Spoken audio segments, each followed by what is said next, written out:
Hello friends, last video में मैंने pleadings refer किए थे और प्लीडिंग्स को डिस्कस किया था। और प्लीडिंग्स के बाद हमने उसमें अमेंडमेंट्स किस तरह से होते हैं ऑर्डर 6 रूल 17 सीपीसी में, उनको रेफ़र किया था। इस वीडियो में अब मैं जिस वक्त ट्रायल आगे चलता है रिटन स्टेटमेंट के बाद, मैं उन स्टेजेस को अब आपसे डिस्कस कर रहा हूँ। जिस वक्त रिटन स्टेटमेंट दाखिल हो गया, उसके बाद ये देखना होता है कि रिटन स्टेटमेंट में डिफेंडेंट ने किन चीज़ों को एडमिट किया है या डिनाई किया है।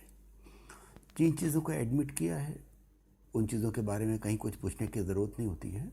जिन चीज़ों को डिनाई किया है और कुछ कॉन्ट्रोवर्शियल पॉइंट्स जो होते हैं डिस्प्यूट के, उनके ऊपर कोर्ट को ये पावर होती है कि वो पार्टीज़ को एग्जामिन कर सकती है अंडर ऑर्डर 10 रूल 2 सीपीसी। बहुत इम्पोर्टेंट प्रोविज़न है ऑर्डर 10 रूल 2 सीपीसी का, जिसके की तरफ जनरली कोर्ट्स ध्यान नहीं देती हैं। ना कोर्ट्स ध्यान देती हैं, ना पार्टीज़ ध्यान देती हैं। डिफेंडेंट को ज़रूरत नहीं होती, क्योंकि डिफेंडेंट को केस को आगे लिंगर ऑन करना होता है। Then it becomes the duty of the plaintiff or the counsel of the plaintiff to insist the court कि नहीं साहब, आप एग्जामिनेशन ऑफ द पार्टीज तो कीजिए, जिससे कि स्पेक्ट्रम ऑफ द लिटिगेशन कम हो सके, डिस्प्यूट कम हो। जिस वक्त पार्टीज सामने आती हैं तो डिस्प्यूट बहुत नैरो डाउन हो जाते हैं उनके एग्जामिनेशन के बाद, और वो एग्जामिनेशन ऑर्डर 10 रूल 2 सीपीसी में कंट्रोवर्शियल पॉइंट्स या जो पॉइंट्स डिस्प्यूटेड हैं उन पे ही होते हैं। जिस वक्त एग्जामिनेशन चल रहा है, कोर्ट उसको रिकॉर्ड करेगी, या तो एक सेपरेट शीट ऑफ पेपर में रिकॉर्ड करेगी या ऑर्डर शीट पे ही रिकॉर्ड कर लेगी और पार्टीज के साइन करा लेगी। अगर किसी समय ये लगता है कि कोई क्वेश्चन का जवाब कोई पार्टी नहीं दे पा रही है या नहीं देना चाह रही है, then the court has a right to adjourn the case to another date, जो कि 7 दिन से ज़्यादा नहीं होगी। Kindly C order 10 rule 3 and 4 of the CPC. और उसके बावजूद अगर आने के बाद पार्टीज जवाब नहीं देती हैं या पार्टी आके एग्जामिनेशन में पार्टिसिपेट नहीं करती हैं, then the court has a right to pronounce the judgement और pass the order as the court may deem fit and proper under those circumstances। ये ज़रूरी नहीं है कि जजमेंट ही कर दे, कोई कोर्ट ऑर्डर, एडवर्स ऑर्डर या जो भी कोर्ट ऑर्डर जाती है वो कर सकती है। इसके बाद जब हम लोग आगे चलते हैं तो मामला आता है कि जो डिस्प्यूटेड डॉक्यूमेंट्स हैं या फैक्ट्स हैं उनको अपोजिट पार्टी से उन ऑन ओथ कहलवाने का, that is known as discovery and inspection of the documents and also the interrogatories. Interrogatories, discovery and inspection of the documents are provided under order 11 CPC. Order 11 rule 1 CPC deals with the interrogatories. उसमें ये ज़रूरी होता है कि आप एक application देते हैं, कोर्ट की लीव लेते हैं, और कोर्ट की लीव के साथ उस एप्लीकेशन के साथ आपको क्वेश्चंस एनेक्स करने होते हैं in the form which is mention in the CPC itself.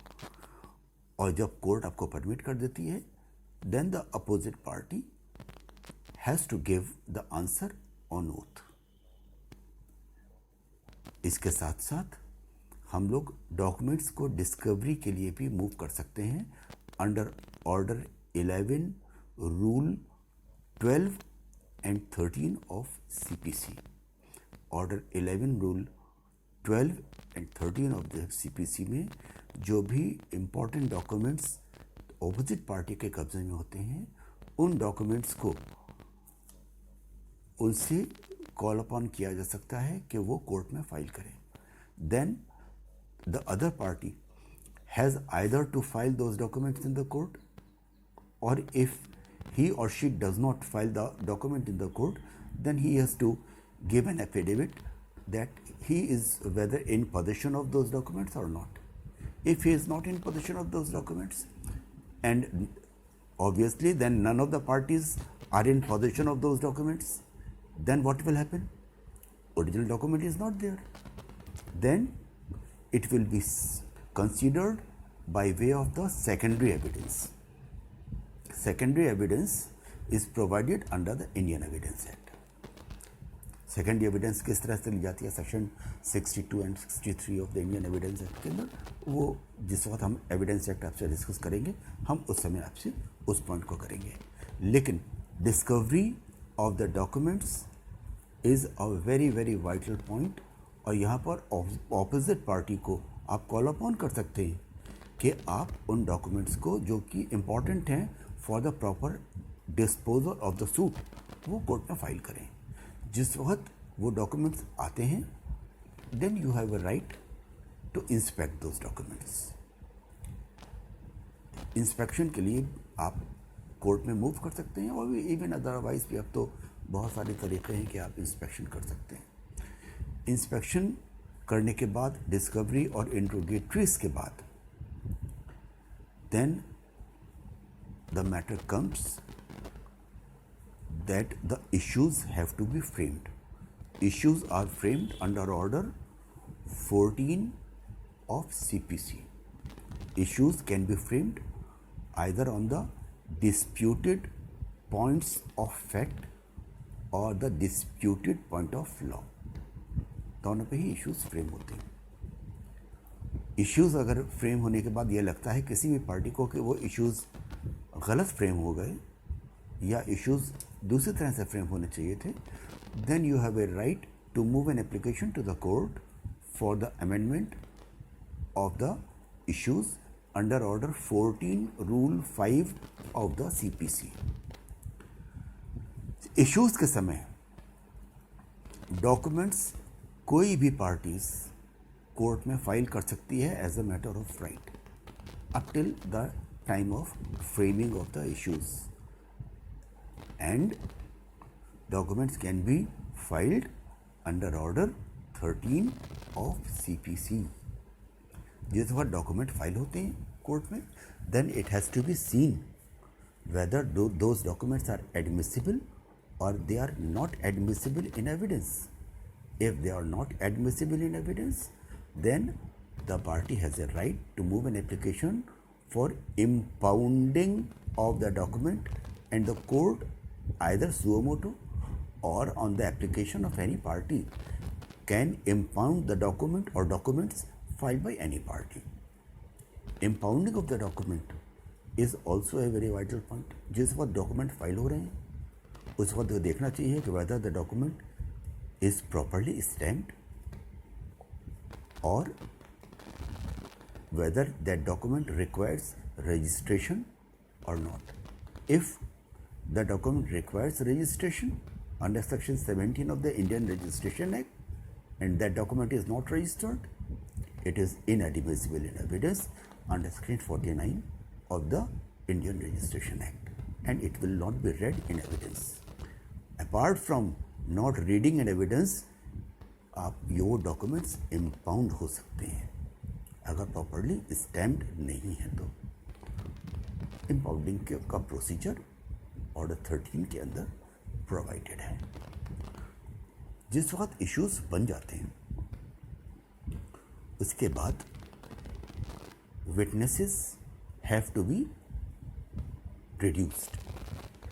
Witnesses can be produced under order 18 of CPC. लेकिन विटनेस के प्रोड्यूस करने से पहले कौन कौन से विटनेसेस होंगे, वो कैसे आएंगे, उनको कैसे आप समन करेंगे, उनके लिए आपको ऑर्डर 16 ऑफ CPC को देखना पड़ेगा, उसको पढ़ना पड़ेगा. Order 16 rule 1 of CPC deals with the list of the witnesses. जिस समय आप एविडेंस प्रोड्यूस करते हैं कोर्ट में, ओरल एविडेंस प्रोड्यूस करते हैं कोर्ट में, तो आपको लिस्ट ऑफ द विटनेसेस देनी होती हैं. और उसमें आपको बताना पड़ता है कि कौन कौन विटनेसेस आपकी तरफ से आएंगे and what is the purpose of their coming, और क्या उनका एड्रेस है, और पूरे उनके डिटेल्स आपको उसमें देने पड़ते हैं. That is known as list of the witnesses. List of the witnesses is provided under order 16 rule 1 of CPC. कुछ विटनेसेस ऐसे होते हैं जिनको कि आप अपने आप लेकर आते हैं, कोर्ट में ले आते हैं और वो पेश हो जाते हैं. कुछ विटनेसेस ऐसे होते हैं जो कि नहीं आ सकते हैं, या सरकारी गवाह हैं, या सरकारी डिपार्टमेंट से बुलाना है, या किसी डॉक्यूमेंट्स के संग या रजिस्टर के संग बुलाना है, तो उनके लिए आपको कोर्ट से समन्स इशू करवाने पड़ते हैं. और जिस वक्त कोर्ट से समन्स विटनेस के लिए आप इशू कराते हैं, तो जो विटनेस का खर्चा है वो आपको कोर्ट में जमा करना पड़ता है. और अगर कोर्ट कहती है then you can give those expenses directly to the witness when the witness comes into the witness box. अब इसके बाद when we talk about order 18 में गवाही शुरू कौन करेगा? गवाही शुरू करने का मौका पहले प्लेंटिफ के पास होता है. प्लेंटिफ को उस समय ये देखना चाहिए कि जो इश्यूज़ बने हैं उन इश्यूज़ में किन इश्यूज़ का बर्डन उसके ऊपर है और किन इश्यूज़ का बर्डन डिफेंडेंट के ऊपर है. जिन इश्यूज़ का बर्डन प्लेंटिफ के ऊपर है, ऑब्वियसली प्लेंटिफ को उन इश्यूज़ के ऊपर अपनी गवाही या गवाहियाँ, I am talking in plural because होता है कभी कभी कि एक विटनेस के प्रोड्यूस करने मात्र से आपका केस प्रूव ना हो, then you have to prove various witnesses. तो वो वेरियस विटनेसेस आप जब पेश करते हैं तो वो राइट प्लेंटिफ को पहले होता है.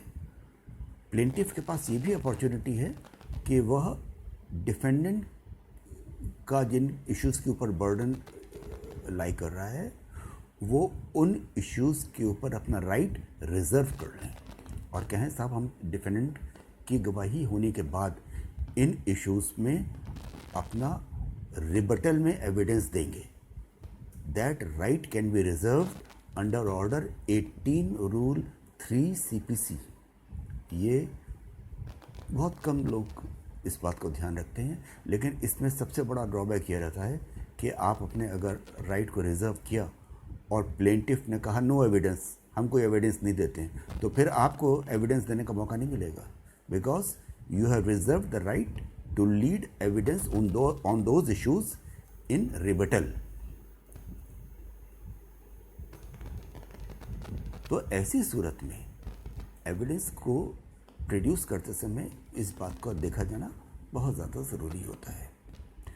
ऑर्डर 18 में जब आप एविडेंसेस दे लेते हैं तो फिर डिफेंडेंट के एविडेंस की बात आती है.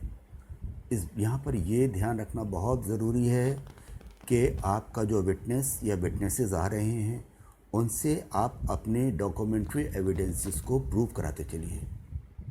जो भी डॉक्यूमेंट्री एविडेंसेस दाखिल होते हैं उसमें एडमिशन और डिनायल होता है. कॉल अपन किया जाता है अपोजिट पार्टी को कि वो आइदर डॉक्यूमेंट्स को एडमिट करे या डिनाई करे. अगर एडमिट कर लेता है तो एक अलग बात है, तो उनको प्रूव करने की ज़रूरत नहीं होती है. अगर प्रूव नहीं करता है और डिनाई कर देता है तो डेफिनेटली उसको प्रूव करने की ज़रूरत पड़ती है. और ऐसी सूरत में अपने विटनेसेस के द्वारा उन डॉक्यूमेंट्स को प्रूव करना ज़रूरी होता है. डॉक्यूमेंट्स को प्रूव करने के लिए डॉक्यूमेंट का एग्जीक्यूशन, किसने लिखा, कैसे लिखा, किसने साइन किया, किसके सामने साइन हुए, जो एविडेंस दे रहा है क्या वो उन सिग्नेचर्स को पहचानता है, नहीं पहचानता है, ये सारी चीज़ों का ध्यान रखना बहुत ज़्यादा ज़रूरी होता है. एक चीज़ यहाँ पर और देखनी बहुत ज़रूरी है कि जो पॉइंट एडमिटेड हैं उन पॉइंट्स के ऊपर कोई भी एविडेंस देने की आवश्यकता नहीं होती है. अगर डिफेंडेंट ने क्लेम होली या पार्टली प्लेंटिफ का एडमिट कर लिया तो on the basis of admissions also the judgement can be pronounced under order 12 rule 6 CPC. एक केस में एक से ज़्यादा डिग्रीज भी हो सकती हैं. और वो इसीलिए हो सकती हैं, इसी प्रकार हो सकती हैं जो मैंने आपको ये बात बताई। अगर आपको मेरा ये वीडियो पसंद आया या आपको लगता है कि ये आपके लिए लाभकारी है तो आप मुझे सब्सक्राइब करें, लाइक करें, या आप हमारे को कमेंट बॉक्स में लिख कर बताएं कि आपको ये कैसा लगा और आप हमसे और किन पॉइंट्स के ऊपर जानना चाहते हैं। मेरा मोबाइल नंबर 9415126633 है, इस पे व्हाट्सएप भी है और आप इसमें हमको एसएमएस या व्हाट्सएप के माध्यम से भी बता सकते हैं कि आप किन पॉइंट्स के ऊपर और हमसे चाहते हैं कि हम आपको एड्रेस करें और उन पॉइंट्स को आपके सामने रखें। नमस्कार।